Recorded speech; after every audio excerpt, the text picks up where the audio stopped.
Sacred Desert Sanctuary. For thousands of years, people have trekked to these rock hills in far west Texas.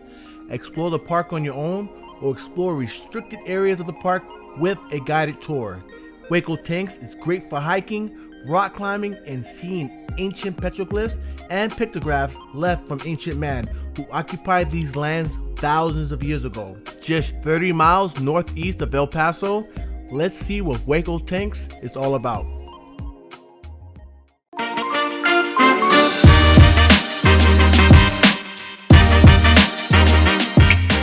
Things to know before you visit. Hueco Tanks only allows 70 people in the park at a time. You can't reserve online and must call in advance for a permit. Hueco Tanks is a protected site, and for good reason. They want to know who's coming and going from the park. Due to vandalism throughout the park's history, they want to keep this sacred site protected. Entrance fee is $7 per adult and children under 12 are free. Tour fee is $2 per adult and are given Wednesdays through Sunday. Next, we travel to the Interpretive Center, which is a ranch house built in 1896. If it's your first time visiting Hueco Tanks, you will watch a 15-minute orientation video before exploring the park. The brief video highlights the history of Hueco Tanks and how it's a sacred place where religious ceremony for Native Americans continue to take place. Once finished, you will sign a book and be given a card that says you completed the orientation. This card is good for 1 year. Now we're all set for the tour. We met park ranger and tour guide Elizabeth. She was super friendly and knowledgeable. She greeted us at the Interpretive Center and guided us to the restricted part of the park. Elizabeth went over some do's and don'ts before continuing. On the tour, take plenty of water. No food or snack is allowed on the tour. Respecting this area was of high importance. Elizabeth also reminded everyone to not touch the petroglyphs and pictographs. The rocks at Hueco Tanks were born over 1 million years ago as an underground mass of hot magma. The molten rock pushed upward and cooled. Over 1 million years, wind and water wore away the limestone, exposing the forms and shapes we see today.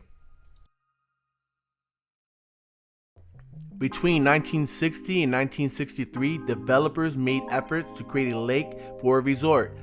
This never happened due to soil soaking up the water faster than it could pump. Unfortunately, bulldozing all the earth into the dam ruined an untold amount of archaeological evidence. Hueco Tanks was acquired by the state in 1970. On the tour, you get to see rock art from ancient man dating back over 10,000 years ago. Most of the artwork you see will be from the Jornada Magellan. You can download an app to enhance the rock art. I used the app and took a few pictures of the pictographs. You can follow us on Instagram to see more of the photos.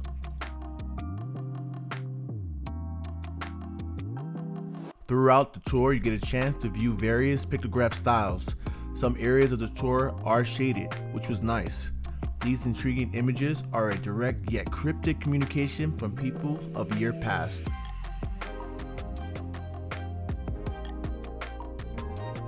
This was one of my favorite parts of the tour. We hiked up into a cave. You can visualize how people lived thousands of years ago. Be careful and you might miss the small child handprint on the wall. This cave felt cool and had plenty of light thanks to the small cracks in the cave.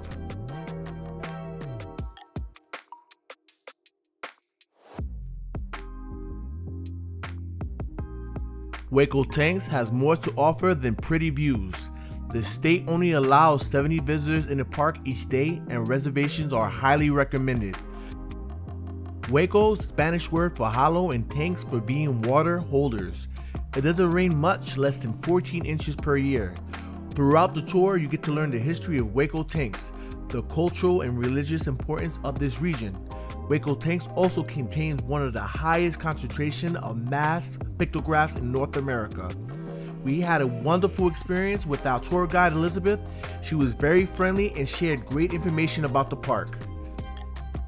While no one knows for sure what some of these pictographs mean or the story it tells, the intriguing pictograph still captures our imagination and keeps us connected to the people who vanished long ago.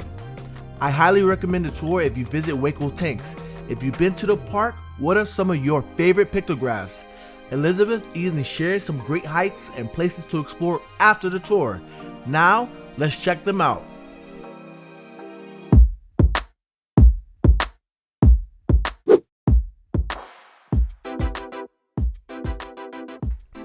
Laguna Prieta Trail is an easy short hike and just under a mile in length.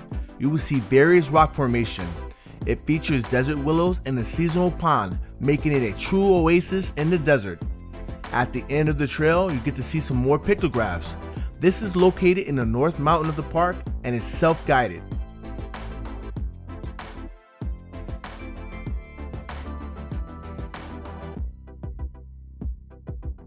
Hueco Tanks is great for rock climbing too. Throughout our visit, we've seen folks climbing and carrying padding around. You have to call in advance to make reservation. I'll leave the details in the description. Next, we travel to the Nature Trail, which is right behind Point of Interest 1, the Interpretive Center. This is a short hike and great for kids. Just 0.08 round trip and difficulty is easy. You will see cacti and mesquite trees along the way. This is self-guided and you get to view some Jornada Magellan and Desert Arcade pictographs on a rock wall nearby.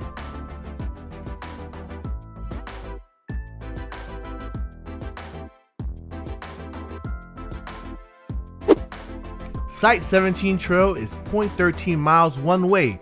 Difficulty is considered easy to moderate.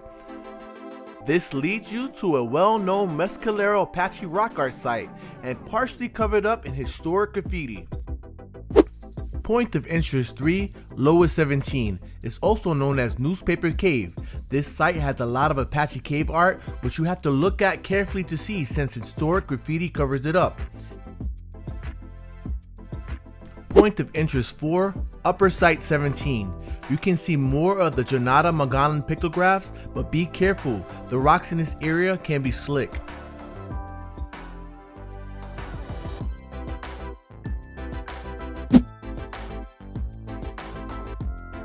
Point of Interest 2, Chain Trailhead, a trail ascending North Mountain to scenic views of El Paso and the surrounding region.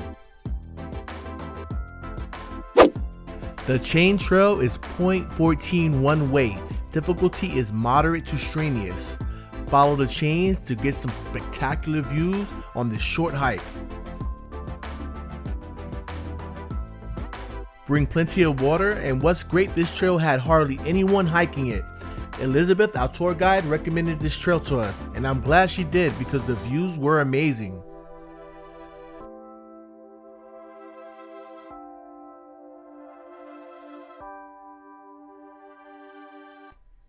Once at the top, we took some photos and enjoyed the views.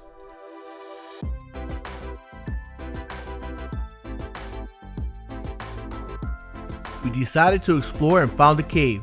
The cave was pretty neat. If you have time to explore the area, on top they have some pictographs. We didn't venture too deep into the cave, but we'll return next time.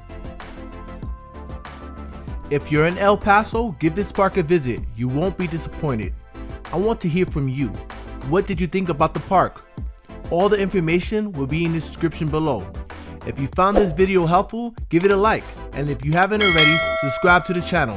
We post state park videos all the time. Thanks for watching, and I'll see you in the next video.